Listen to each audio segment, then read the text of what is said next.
বিসমিল্লাহির রহমানির রহিম। আসসালামু আলাইকুম প্রিয় ভাই বোনেরা, সবাইকে রমজানুল মুবারক। পবিত্র মাহে রমজানের শুভেচ্ছা জানিয়ে আজকের ভিডিওটি শুরু করলাম। আশা করি যে যেখান থেকে আমার ভিডিওটি দেখছেন সবাই পরিবার পরিজন নিয়ে সহি সালামতে আছেন। আমিও আমার পরিবার নিয়ে ভালো আছি, আলহামদুলিল্লাহ। কানিজ ফাতেমার সংসারে নতুন আরেকটি ভিডিওতে সবাইকে স্বাগতম জানাচ্ছি। আমি কানিজ। আশা করি বরাবরের মতো আজকের ভিডিওটি আপনাদের ভালো লাগবে। সকাল থেকে আজকের ভিডিওটি শুরু করলাম। বারান্দায় গতকাল বিকেলের কিছু কাপড় দেওয়া ছিল, ওগুলো রাতে রাতে শুকিয়ে গেছে। এখন সকালবেলা এনে গুছিয়ে ভাঁজ করে রাখতেছি। আবার আজকের কাপড় তো ধুয়ে বারান্দায় মেলতে হবে। তো কাপড়গুলো ভাঁজ করে আমি ড্রয়ারের মধ্যে রেখে দিতেছি। মেয়েদের কাপড় যতই গোছগাছ করে দেই, ওরা একটা টান দিতে গেলে আরেকটা এলোমেলো করে ফেলি। তো ড্রয়ারের ভিতর কাপড়গুলো রেখে আমি হালকা করে ড্রয়ারটা মুছে নিতেছি।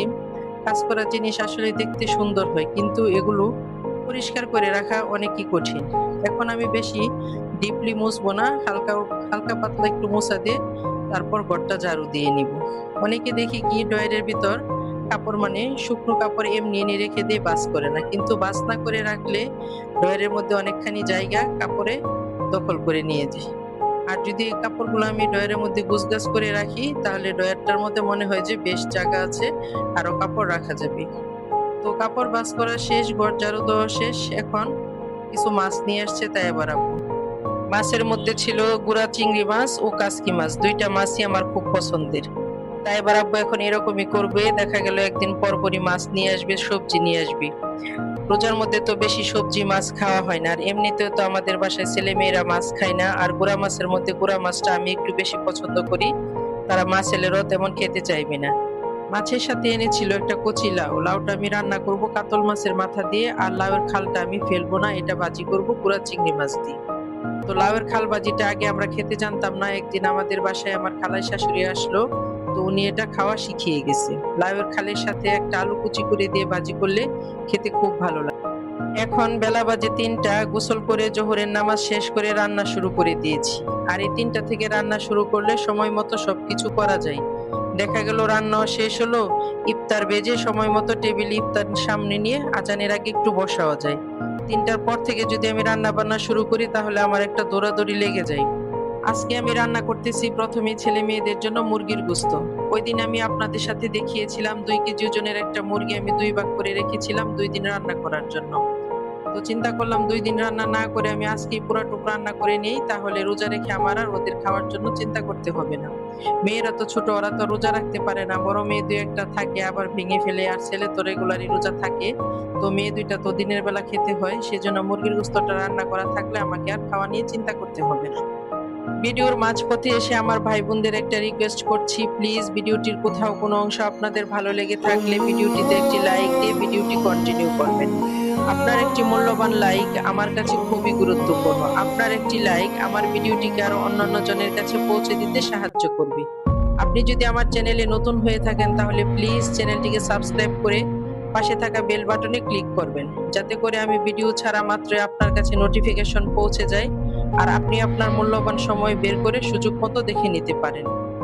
তো এক পাশের চুলায় মুরগি রান্না হচ্ছে, আরেক পাশের চুলায় আমি ছোলা বোনা করে নিতেছি। দেখতে দেখতে রহমতের দিনগুলো শেষ হয়ে যাচ্ছে। এটা এমন একটা মাস যার শুরু রহমত, মাঝখান মাগফিরাত এবং শেষ অংশ জাহান্নাম থেকে মুক্তি। রমজান এলে জান্নাতের দরজাগুলো খুলে দেওয়া হয়, জাহান্নামের দরজাগুলো বন্ধ করে দেওয়া হয় এবং শয়তানদের শিকলবন্দি করে দেওয়া হয়। এটা আল্লাহর রহমতের বড় নির্দেশ। আমিন।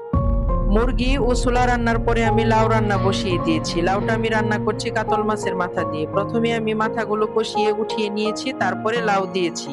দুইটা যদি আমি একসাথে দেই, তাহলে তরকারিটা নাড়াচাড়ায় কাটা কাটা হয়ে যাবে, খেতে একটু ভয় লাগবে যদি গলার মধ্যে কাটা না ফুটে যায়। আজকে ফুল স্পিডে গ্যাস আছে, 2 চুলার মধ্যে আমি রান্না করছি, আর তাড়াতাড়ি আমার রান্নাগুলো হয়ে যাচ্ছে। ওই চুলার মধ্যে লাউ রান্না হচ্ছে, আর এখানে আমি লাউয়ের খাল ভাজি করে নিতেছি। আমাদের ঘরে লাউ তরকারিটা তাইবার আব্বু খুব পছন্দ করে, সেই সাথে তাইবাও পছন্দ করে।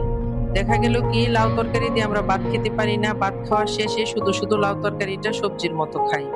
তো এই যে লাউ তরকারিটা আমি এখন নাড়াচাড়া দিয়ে মাছগুলো দিয়ে দিব, তারপর কাঁচামরিচ ও ধনিয়া পাতা দিব। এই পাশে আমার লাউয়ের খাল ভাজিটাও হয়ে গেছে। এই তো সব রান্না বান্না শেষ। আসরের নামাজের আগ মুহূর্তে আমার রান্না বান্না শেষ হয়ে গিয়েছে।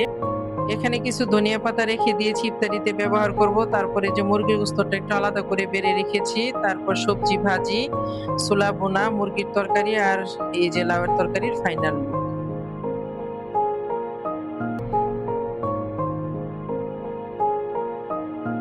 তারপর আমি ইফতারি একদম রেডি করে নামাজ পড়তে যাব। এই যে এভাবে এক প্লেটের মধ্যে আমি ডাল মাখিয়ে রেখেছি, বেগুন কেটে রেখেছি, আলুর চপগুলো বানিয়ে রেখেছি।